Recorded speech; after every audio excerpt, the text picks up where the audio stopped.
Et maintenant, on va prier pour se remettre dans le Seigneur avant de partager la parole de notre Dieu. Je prie. Seigneur notre Dieu, nous avons tant besoin de ta parole. Sans elle, nous sommes comme des aveugles. Nous tâtonnons dans la nuit. Montre-nous, Seigneur, qui tu es. Parle-nous par ta parole. Envoie sur nous ton Esprit Saint. Ouvre nos yeux, Seigneur. Ouvre nos cœurs. Manifeste, Seigneur, ta présence en venant nous parler à chacun ce matin. Amen. Alors, il y a 3 jours, on est passé d'une période à une autre. Mais bon, le changement d'année, c'est pas si spectaculaire que ça, comme changement. Mais bon, c'est quand même un changement. Et dans la Bible, il y a un endroit où on nous parle d'un grand changement, d'une période où on passe vraiment d'un avant à un après. Et ça, c'est notamment par rapport aux attentes du peuple d'Israël. Et vous allez voir, le passage que nous allons étudier ensemble ce matin nous parle de cela. Le passage d'une période à une autre. Donc, on va lire ensemble la fin du chapitre 2 de l'évangile de Luc. Enfin, je vais vous lire, parce qu'on n'a pas de quoi projeter ce matin. Donc, je vais vous lire Luc, chapitre 2, versets 22 à 38, si jamais vous voulez suivre sur vos livres. Le passage que je vais vous lire se passe après la naissance de Jésus. Donc, Jésus est né, et on est dans les quelques jours après, sans doute juste avant la fuite en Égypte, ou peut-être juste après, parce qu'on ne sait pas exactement combien de temps la fuite en Égypte a duré. Et il s'agit de Joseph, Marie et Jésus qui vont au temple à Jérusalem. Je lis. À partir du verset 22, donc Luc, chapitre 2, verset 22. Après cela, le moment arriva où Marie et Joseph vinrent pour faire la cérémonie de purification, comme la loi de Moïse le demandait. Ils amenèrent l'enfant à Jérusalem pour le présenter au Seigneur. En effet, la loi de l'Éternel dit « Il faut donner à l'Éternel le premier garçon nouveau-né dans une famille. » Marie et Joseph vinrent donc pour offrir le sacrifice que la loi de Dieu demandait, c'est-à-dire 2 tourterelles ou 2 jeunes pigeons. À Jérusalem, il y avait un homme appelé Siméon. Cet homme était juste et fidèle à Dieu, et il attendait celui qui devait délivrer le peuple d'Israël. L'Esprit Saint était avec Siméon. Et l'Esprit Saint avait dit à Siméon « Tu ne mourras pas avant d'avoir vu le Messie du Seigneur Dieu. » Alors Siméon, poussé par l'Esprit Saint, était entré dans le temple, et c'était au moment où les parents de Jésus étaient en train d'amener leur enfant pour accomplir le rituel que la loi de Dieu demandait pour lui. Siméon prit alors l'enfant dans ses bras. Il remercia Dieu en disant « Maintenant, Seigneur, tu peux laisser ton serviteur mourir dans la paix, comme tu l'as dit. Oui, mes yeux ont vu le salut que tu nous donnes. Tu l'as préparé devant tous les peuples. C'est la lumière qui te fera connaître au monde entier. C'est la gloire de ton peuple, Israël. » Le père et la mère de l'enfant étaient étonnés des paroles de Siméon. Siméon les bénit Et il dit à Marie, la mère de Jésus, « À cause de ton enfant, beaucoup en Israël vont tomber ou se relever. Il sera un signe de Dieu, mais beaucoup de gens le rejetteront. Ainsi on connaîtra les pensées cachées dans le cœur de beaucoup de personnes. Et toi, Marie, la souffrance te transpercera comme une lance. » Il y avait aussi dans ce temple une femme prophétesse qui s'appelait Anne.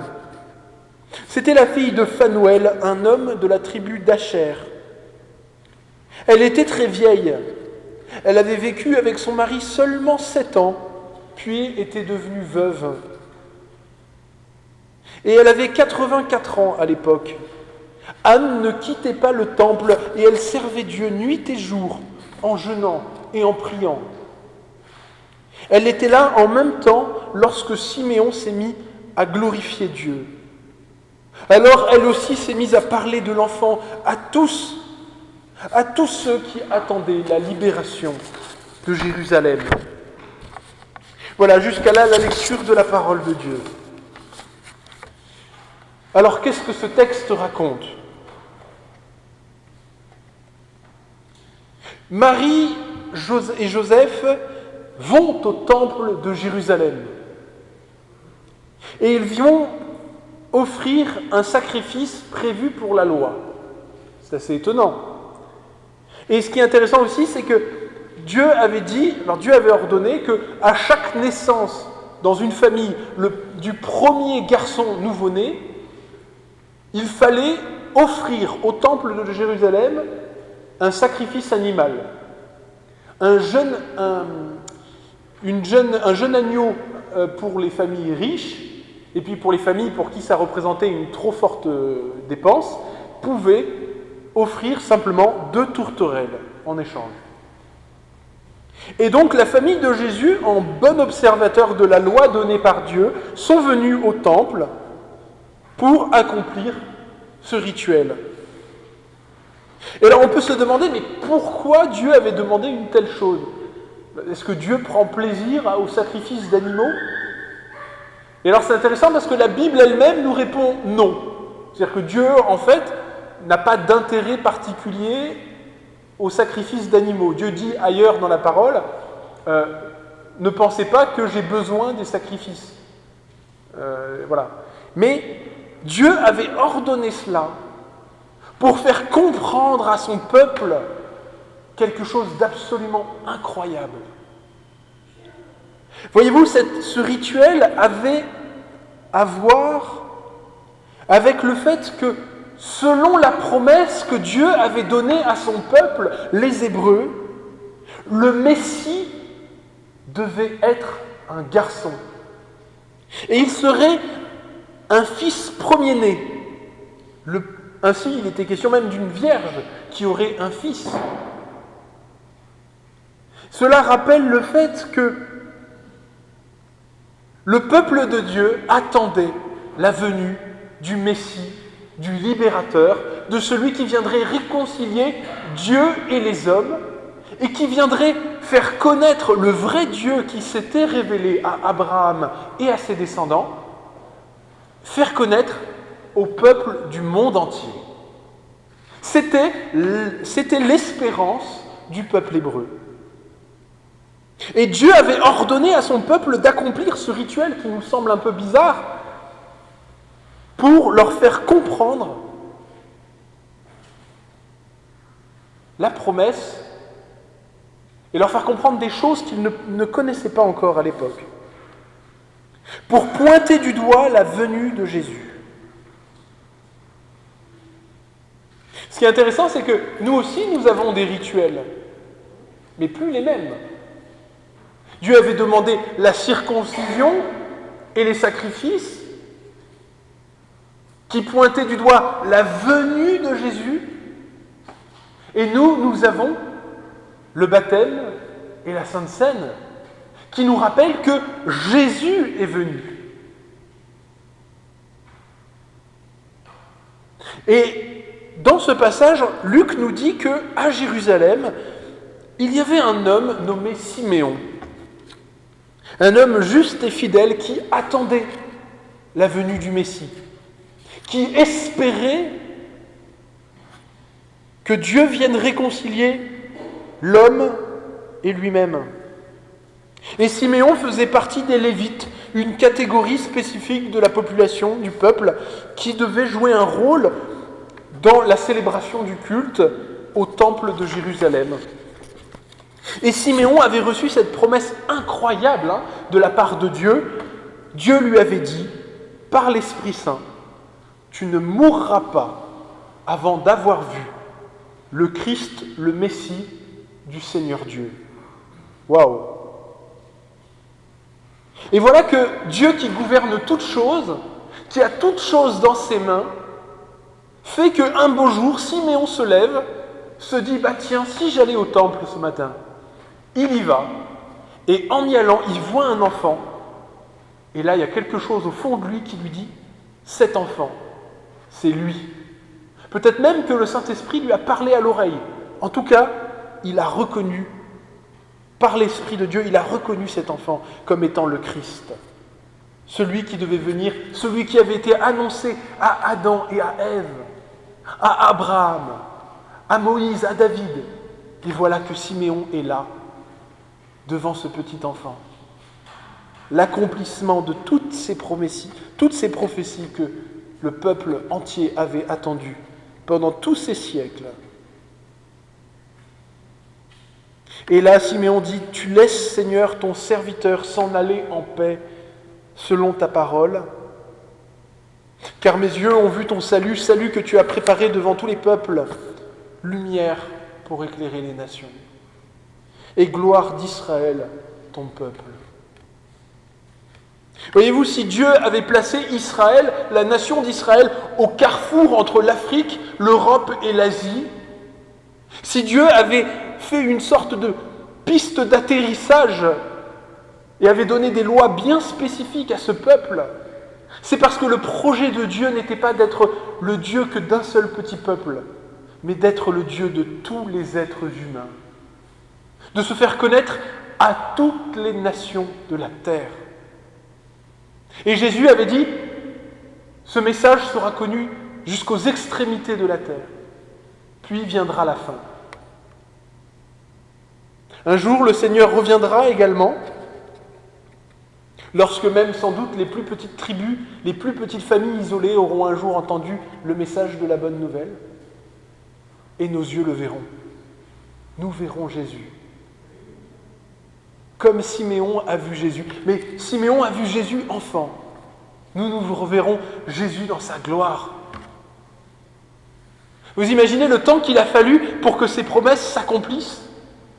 Peut-être qu'il y avait des générations de gens qui disaient « Mais non, mais le Messie ne viendra jamais, voyons !» Et puis d'un coup, le Messie est là, dans le temple de Dieu. Certains l'ont reconnu, d'autres ne l'ont pas reconnu, ainsi que Siméon a dit, « À cause de ton enfant, beaucoup en Israël vont tomber ou se relever. Il sera un signe de Dieu, mais beaucoup de gens le rejetteront. Ainsi, les pensées cachées dans le cœur de beaucoup de personnes seront dévoilées. » Vous voyez, un des problèmes en fait du peuple d'Israël, c'est qu'ils attendaient un Messie qui allait venir avec une épée, se battre contre les Romains et donner à la nation d'Israël plein de richesses, plein de puissance, plein de force. Mais le plus grand danger qui guettait le peuple hébreu, comme le plus grand danger qui guettait l'humanité, c'était un danger bien plus grand, c'est le danger de la mort, du péché et du jugement. Et c'est pourquoi le Messie, lorsqu'il est arrivé comme un petit enfant. Il a vécu une vie difficile et il est mort sur une croix. C'est pourquoi ceux qui guettaient la richesse, ceux qui aimaient les choses extérieures, n'ont pas reconnu. Ils n'ont pas vu le Messie dans ce petit enfant. Et Siméon annonce à Marie que ce salut ne sera pas facile. Ce salut sera coûteux. Il dit à Marie, La souffrance te transpercera comme une lance. Quel étrange destin que celui de Marie, la mère de notre Seigneur. Cette femme bénie entre toutes les femmes, parce que d'elle est né l'enfant de toutes les promesses de Dieu. Elle a porté le Créateur du monde dans son sein. Mais comme cela n'a pas été facile pour elle, d'une part, de ne pas parvenir à comprendre entièrement son fils, d'avoir un fils qui ne lui appartenait pas vraiment, mais aussi et surtout, elle qui connaissait le fait que son fils était le Christ, le Messie, de voir que son fils, au lieu de monter sur un cheval blanc et d'annihiler ses ennemis, est venu se faire torturer sur une croix, de mourir devant les yeux de sa mère, d'une mort telle qu'aucune maman ne devrait jamais voir son fils.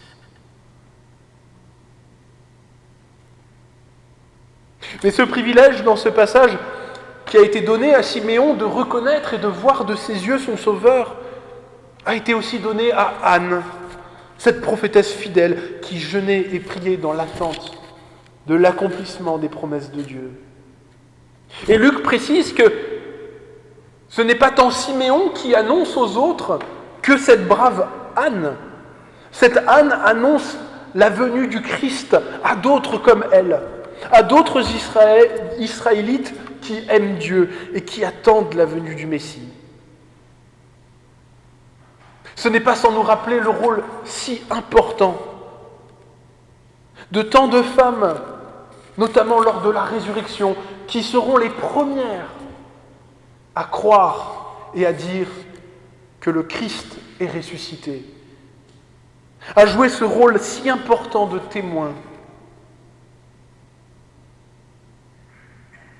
Ce qui est intéressant, c'est que cette période de l'histoire, ce premier siècle après Jésus-Christ, il a laissé des souvenirs dans la mémoire juive, puisque aujourd'hui encore, dans le Talmud, qui est une compilation de commentaires écrits par des rabbins au VIe siècle après Jésus-Christ, donc bien plus tard, des rabbins réfléchissent sur l'histoire du peuple juif et disent « Cette époque du 1er siècle, au début du 1er siècle, probablement c'est là que Dieu aurait dû nous envoyer un Messie. C'est là, disent-ils, que ça correspondait le mieux, mais sans doute, alors ils ajoutent les rabbins, ça a dû être reporté à une prochaine fois à cause des péchés du peuple. » Les gens de l'époque de Jésus avaient une attente incroyable de la venue de Jésus. C'est pourquoi il y a eu aussi plusieurs faux messies qui ont entraîné les Juifs à se révolter.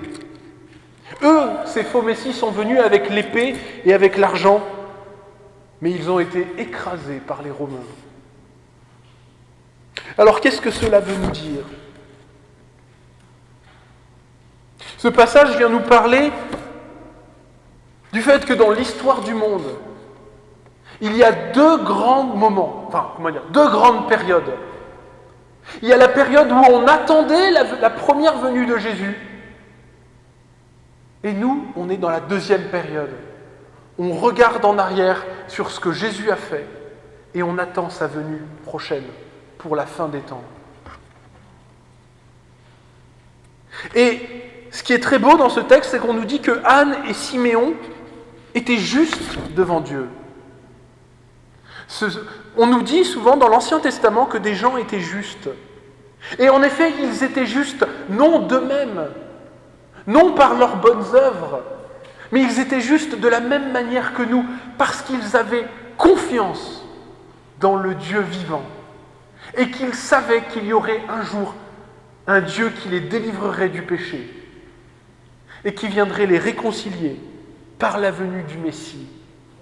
Ils espéraient dans la promesse de Dieu à venir, comme nous espérons dans la promesse que Dieu a déjà accomplie en venant. Et toute leur vie, Anne et Siméon avaient attendu la venue de Jésus, et ça y est, ils l'ont vu. Voyez-vous, Jésus est le sommet de toute l'histoire humaine. Il est le centre de toute la révélation. Il est le pivot de l'espérance. Il est à la fois le messager et le message. Et tous ceux qui aiment vraiment Dieu et qui espèrent en Dieu se tournent vers lui. Tandis que ceux pour qui la religion n'est qu'une apparence, ceux qui ont les mots de Dieu à la bouche, mais pas dans le cœur, ceux-là laissent Jésus de côté. Et c'est pour cela que le prêtre Siméon et la prophétesse Anne, contrairement aux pharisiens qui méprisaient les non-juifs, eux se réjouissent non seulement que le Christ est venu pour les Hébreux, mais qu'il est venu aussi pour nous, les nations. Ils savaient, Siméon et Anne, qu'ils avaient besoin du Messie pour être sauvés et rendus justes devant Dieu. Ce passage de Luc fait écho en fait à un autre texte de la Bible, une prophétie que je ne peux pas m'empêcher de vouloir vous partager avec vous, au risque de rallonger un peu le culte. C'est un texte qui se trouve dans Zacharie au chapitre 2. C'est un texte absolument magnifique. Alors du coup, je vais vous demander d'être bien attentifs. C'est un texte qui nous parle de tout ce qu'il y a dans la Bible, mais en quelques lignes. Zacharie chapitre 2, je lis. À partir du verset 10. « Pousse des cris d'allégresse et réjouis-toi, fille de Jérusalem, fille de Sion. Car voici je viens et j'habiterai au milieu de toi, dit l'Éternel. Beaucoup de nations s'attacheront à l'Éternel en ce temps-là et deviendront mon peuple. J'habiterai au milieu de toi et tu sauras que l'Éternel des armées m'a envoyé vers toi. L'Éternel possédera Juda comme sa part dans la terre sainte et il choisira encore Jérusalem. » Jérusalem, voyez-vous, ça voulait dire en Urshalim, la ville de la paix. Et ce qui est incroyable, c'est que c'était le nom de la ville avant même que les Hébreux ne viennent s'y installer. Parce que Dieu fait des coïncidences incroyables. Sur terre, il y a une seule ville qui s'appelle la ville de la paix, et c'est Jérusalem. Et c'était dans cette ville que Dieu avait prévu de venir habiter. De prendre une jeune fille, Marie, de ce peuple, et de venir habiter dans son ventre. Et de venir ensuite se révéler à Jérusalem, à toutes les nations de la terre, pour faire que tous ceux qui croiraient deviendront le peuple de Dieu. Mais la suite de Zacharie est encore plus fabuleuse, parce qu'au chapitre 3, Zacharie reçoit une vision où il voit le grand prêtre, le souverain sacrificateur de son époque, un homme qui s'appelait Josué, qui était devant un tribunal céleste. C'est-à-dire qu'il y avait là ce prêtre, ça c'est la vision qu'a Zacharie, il y avait ce prêtre qui était là, et il y avait Satan qui accusait le prêtre Josué, et qui disait à Dieu, regarde les péchés de ton peuple, et même de tes prêtres. Mais l'Éternel dit, recouvre cet homme, enlève-lui ses vêtements sales et mets-lui des vêtements propres. Vois, je lui enlève son iniquité et je l'habille avec des habits de fête. Ça, c'est Zacharie chapitre 3. Juste après avoir dit que Dieu viendrait habiter parmi les hommes. Et Dieu ajoute, « Voici, je ferai venir mon serviteur, la racine. » Sous-entendu, la racine de Jessé, pour ceux qui ont suivi les dernières prédications. « Car voici, pour ce qui est de la pierre que j'ai placée devant Josué, donc ce Josué-là, j'enlèverai le péché de ce peuple en un jour. » C'est ce que Anne et Siméon attendaient, eux qui étaient des justes devant Dieu. Personne n'a été jamais sauvé par ses œuvres, pas même dans l'Ancien Testament. Les Juifs fidèles de l'Ancien Testament savaient que le Christ viendrait, qu'il enlèverait le péché, qu'il mourrait pour les impurs, et que les nations deviendraient en lui le peuple de Dieu. Alors en méditant ce passage, je crois que comme Anne et Siméon, nous sommes amenés à comprendre des vérités essentielles pour notre vie. Il y a une chose que nous devons garder à l'esprit, c'est que il est plus facile pour nous d'avoir la foi aujourd'hui que cela n'était le cas pour eux. Nous avons la Bible où nous pouvons vérifier les prophéties. Nous pouvons sonder la parole de Dieu et voir que Jésus est bien le Christ attendu. Nous pouvons voir qu'il n'y a aucun Dieu comme notre Dieu. Et pourtant, si souvent nous délaissons la parole que Dieu nous a donnée. Nous sommes, et je commence par moi-même, si paresseux pour l'étudier et la lire. De même, nous pouvons aussi regarder le monde et voir que la connaissance de Dieu est répandue sur terre et qu'elle se répand de plus en plus, malgré les persécutions. Cela doit nous poser une question à chacun. Comment notre cœur est-il préparé à recevoir le Christ pour son retour? Est-ce que nous avons hâte de voir Jésus? Est-ce que comme Siméon et Anne, nous attendons avec impatience et avec joie son retour? Et même dans notre vie, il y a encore tant de coins sombres de notre existence où nous pouvons espérer et nous réjouir de voir un jour la victoire de Dieu, de voir un jour où certains de nos penchants colériques, certaines tendances à l'immoralité ou à l'impudicité auront disparu.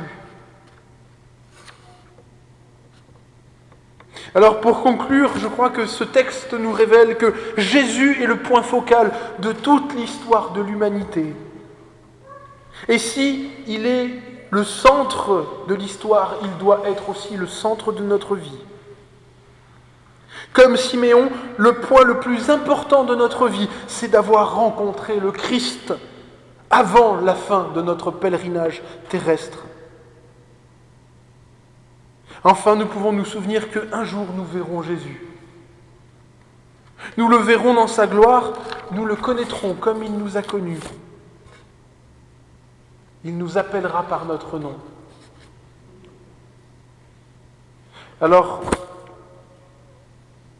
je crois que c'était ce que le Seigneur voulait nous dire ce matin, et maintenant je vais conclure par la prière.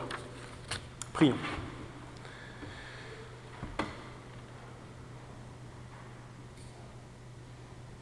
Seigneur notre Dieu, notre réussite sur cette terre ne dépend pas des richesses que nous amassons. Elle ne dépend même pas, Seigneur, des capacités et des dons que tu nous as donnés. Notre joie et notre réussite, c'est de te connaître, toi, Seigneur. Toi, salut pour tous les peuples. Toi, libérateur de l'humanité. Toi qui es venu habiter sur terre pour nous sauver. Seigneur, qu'importe l'avenir, qu'importe le futur, puisque nous pouvons dire, nous tous qui avons cru en toi et en tes promesses, maintenant j'ai vu ton salut et je peux m'en aller en paix. Seigneur, je te prie de nous garder dans ta main et de faire grandir en nous l'assurance de ta promesse. Je te prie aussi de toucher de nombreuses vies. Ne laisse pas nos proches quitter cette terre sans avoir vu ton salut. Amen.